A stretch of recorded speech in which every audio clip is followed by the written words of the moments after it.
Hello बच्चों। तो पिछली क्लास में आप लोगों ने काफी कुछ डिस्कस किया था। हम लोगों ने जेल इलेक्ट्रोफोरेसिस के बारे में हमने डिस्कस किया था। उसमें हमने देखा था कि किस प्रकार से आपका जो डीएनए फ्रेगमेंट था उस डीएनए फ्रेगमेंट को हमने क्या किया, सेपरेशन किया। ठीक है। और आपको उसमें से कुछ जो फैक्ट थे वो मैंने आपको कुछ डिस्कस करने के लिए भी बोला था आपको, कि जैसे आपने हमने बोला था कि जो आपका एगरोज जेल होता है, ठीक है, वो उसमें यूज किया जाता है। फिर हमने बोला था कि नेगेटिव इंड से आपके पॉजिटिव चार्ज की तरफ क्या करेगा, आपका डीएनए जाएगा। ठीक है। फिर हमने बात की थी कि डाई के लिए कौन कौन सी चीजें उसको यूज की जाती हैं, ठीक है ना। स्टैनिंग के लिए बोला था मैंने आपको। फिर मैंने बोला था कि इल्यूजन क्या होता है। ठीक है।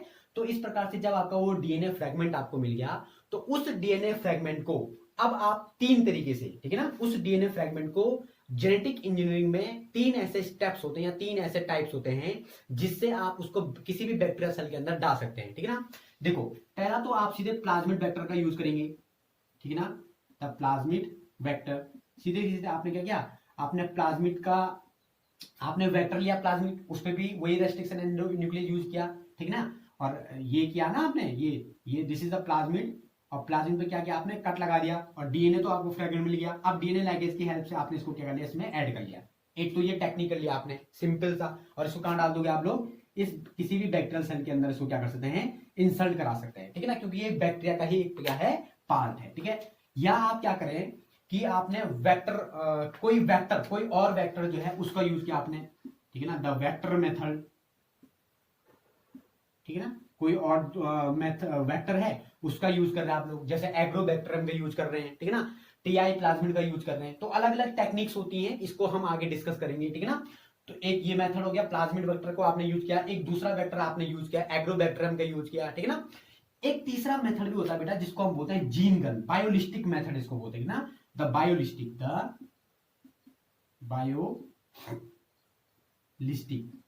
जिसको हम बोलते हैं जीन गन, ठीक है ना। अभी आपको एक स्क्रीन पे जीन गन दिखाई दे रहा होगा, बकायदा ये बिल्कुल किसकी तरह होता है, आपका गन की तरह होता है, ठीक है ना। इसमें क्या होता है कि बेटा जो आपके गोल्ड टंगस्टन इस पे मेटल यूज किया जाता है इस पे, और उस गोल्ड टंगस्टन के आगे से मतलब कि हम क्या लगाते हैं, डीएनए लगाते हैं, ठीक है ना। ये नॉन रिएक्टेबल होता है, और जैसे हम इसको क्या करेंगे, प्रेस करेंगे, तो एकदम से डीएनए कहां चला जाएगा, आपके बैक्टीरियल सेल के अंदर क्या हो जाएगा, पहुंच जाएगा। तो एक इस प्रकार से हमने क्या किया, उस बैक्टीरियल सेल के अंदर हमने क्या करा दिया, अपने जीन ऑफ इंटरेस्ट को या अपने डीएनए को क्या करा दिया, हमने इंसर्ट करा दिया। तो ये भी एक टेक्निक होती है। हमारी बात समझ, सबसे इसी के बारे में थोड़ा डिस्कस करते हैं, बायोलिस्टिक के बारे में, ठीक है ना। तो सबसे पहले जॉन सैनफोल्ड, ठीक है ना, एक साइंटिस्ट थे बेटा, जॉन सैनफोल्ड, FORD, इन 1987। 1987 में सबसे पहले जॉन सैनफोर्ड एक साइंटिस्ट थे, उन्होंने सबसे पहले बायोलिस्टिक मेथड या जीन गन को के बारे में क्या बताया था, इन्होंने बताया था। एग्जाम में कई बार ऐसा आता कि मैं बायोलिस्टिक मेथड के बारे में बताइए, जीन गन नहीं आएगा। जीन गन के बारे में तो फिर पता लग जाएगा ना, जीन गन इसका मतलब कि जीन को डालने की क्या होगी, कोई मशीन होगी, लेकिन वो बायोलिस्टिक पूछ लेता है। तो biolistic is the very important, ठीक है। तो बायोलिस्टिक मेथड मतलब जीन गन। जॉन सैनफोर्ड ने 1987 में क्या किया था, इसको सबसे पहली बार क्या किया था, इसको यूज किया था। अब ये जीन ट्रांसफर की न्यू टेक्नोलॉजी बेटा, ठीक है ना, ये जीन ट्रांसफर की बहुत लेटेस्ट टेक्निक है। ट्रांसफर की क्या है ये, जीन ट्रांसफर की क्या है ये टेक्निक है, लेटेस्ट क्या है आपकी टेक्निक है, ठीक है ना। होता क्या है बेटा कि बैक्टीरियल सेल जैसे ह्यूमन जीनोम है, ह्यूमन जीनोम को अगर हम किसी बैक्टीरियल सेल के अंदर डालने जा रहे हैं तो वो आपका प्लाज्मिड का ही यूज करते हैं ज्यादातर। लेकिन बेसिकली प्लाज्मिड का यूज आपका कहां नहीं होगा, प्लांट में नहीं होता है, ठीक है ना। और दूसरा ये भी होता है कि प्लांट सेल के बाहर से क्या होती है, एक सेल वॉल भी होती है, ठीक है ना। अब सेल वॉल होगी तो क्या होगा, सेल वॉल बड़ी हार्ड होती है, ठीक है ना। तो हम इजीली से प्लाज्मिड को इसके अंदर क्या नहीं करा सकते, इंसर्ट नहीं करा सकते। तो हमको एक ऐसी मशीन चाहिए जो बहुत तेजी के साथ क्या कर ले, प्लाज्मिड ये सेल वॉल को छेद करके ये अपने जीन ऑफ इंटरेस्ट को क्या कर ले, प्लांट सेल के अंदर डाल दे। तो बेसिकली जो बायोलिस्टिक मेथड होता है, जो जीन गन है, इसका यूज हम कहां करते हैं, प्लांट सेल के अंदर फॉरेन डीएनए को, ठीक है, जो आपका जीन ऑफ इंटरेस्ट है उस डीएनए को डालने के लिए करते हैं प्लांट सेल के अंदर, ठीक है ना, द बायोलिस्टिक या जीन गन मेथड को, ठीक है ना। और क्यों करते हैं तो मैंने पहले बता दिया आपको कि प्लांट सेल में क्या होती है, सेल वॉल होती है, इसीलिए हम क्या करते हैं, जीन गन का क्या करते हैं, यूज करते हैं, ठीक है ना। अब ये भी पता लग गया आपको भाई कि द प्लाज्मिड वेक्टर का भी यूज करके हम क्या करते हैं, इसको जीन ऑफ इंटरेस्ट को अंदर डाल सकते हैं बैक्टीरियल सेल के। वेक्टर मेथड का यूज भी कर सकते हैं और बायोलिस्टिक मेथड का यूज तो करते हैं, ठीक है ना।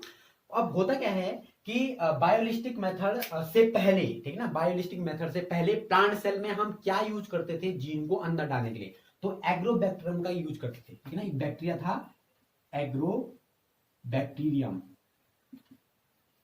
इस एग्रोबैक्टीरियम का यूज करते थे हम क्या करने के लिए, अपने जीन को कहां डालने के लिए, प्लांट सेल के अंदर डालने के लिए। ओके, तो ये समझ में आ गया ना, the biolistic method gene gun, ठीक है ना। अब इसमें एक नया टॉपिक है क्लोनिंग वेक्टर।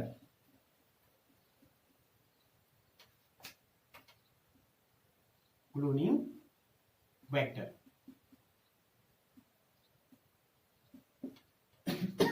अब देखो ध्यान से मेरी बात सुनो, ठीक है।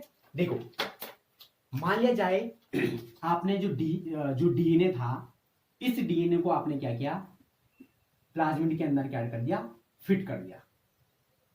ये डीएनए था आपका और ये आपका प्लाज्मिड है। इस प्लाज्मिड के अंदर क्या किया आपने, अपना जो डीएनए था वो क्या कर लिया, फिक्स कर लिया, फिट कर लिया, यहां पे हो गया।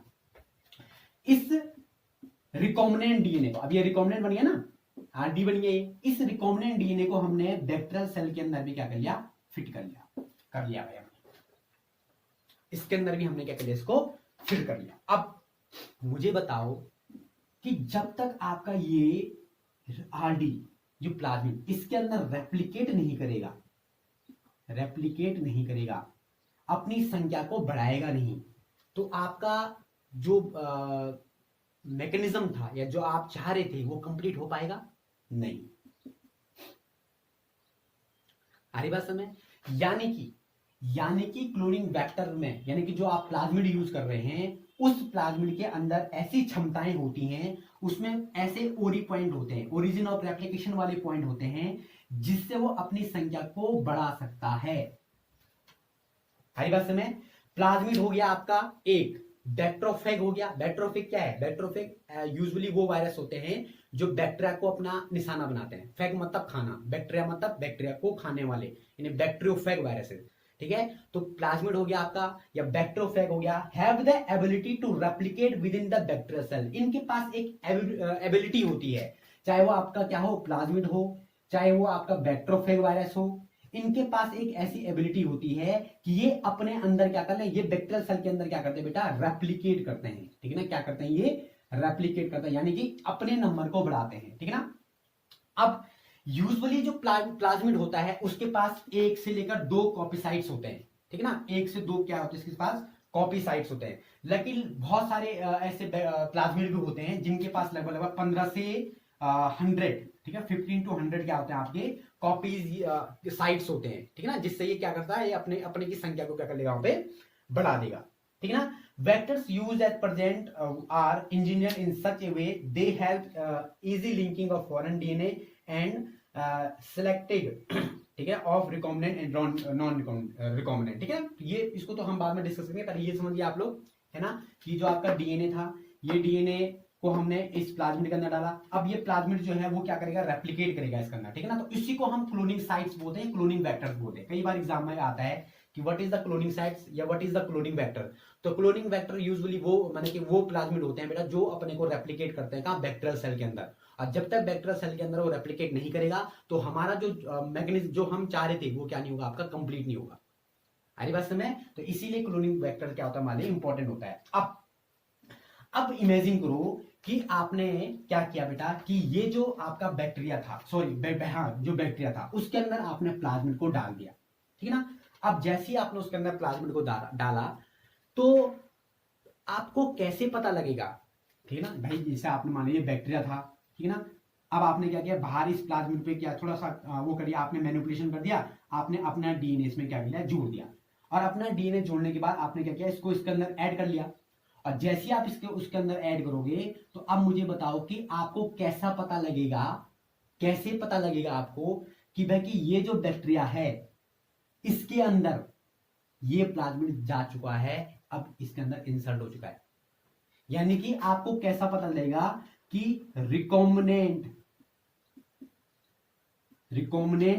डीएनए, ठीक है ना, या नॉन